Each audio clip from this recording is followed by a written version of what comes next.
नमस्कार किसान साथियों, आप देख सकते हो इस स्थान पे कपास की हाइट छोटी रह गई है अन्य कपास की तुलना में। आप देख सकते हो पूरे खेत में कपास की हाइट अधिक है, लेकिन इस स्थान पे जो भी कपास है उसकी हाइट छोटी रह गई। अब ये छोटी क्यों रह गई, इसके पीछे भी एक कारण है। किसान साथियों, यहाँ रबी के सीजन में गेहूँ और चने का भूसा रखा था।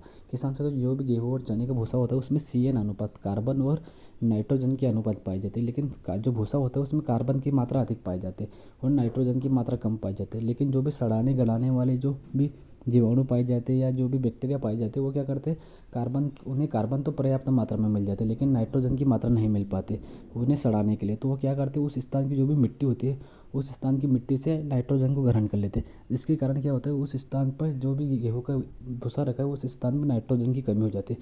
जिसके कारण जो भी आप अगली फसल लेंगे उसमें नाइट्रोजन की कमी के लक्षण देखने को मिलेंगे। उस स्थान की जो भी फसल है वो आपको छोटी दिखाई देगी और पीली दिखाई देगी थोड़े थोड़े दिनों के लिए। उसके बाद क्या क्या होगा के साथ, तो जब भी ये जीवाणु नष्ट होंगे या मरेंगे तो वो डबल मात्रा में नाइट्रोजन देंगे पौधे को या मिट्टी को। तो यह एक परमानेंट नाइट्रोजन की कमी नहीं है, कुछ समय के लिए, एक एक से 1.5 महीने के लिए नाइट्रोजन की कमी देखने को मिलेगी। यदि आप उस स्थान में पहले से ही, आपको पता है कि यहाँ गेहूँ का भूसा रखा है, उस स्थान पर यदि आप पहले से ही नाइट्रोजन छिड़क देंगे तो ये समस्या आपको नहीं देखने को मिलेगी। तो किसान साथियों, आप समझ गए होंगे तो उस स्थान पर फसल पीली क्यों दिखाई देती है और कमज़ोर क्यों रहती है। तो किसान साथियों, आपको कैसी लगी जानकारी?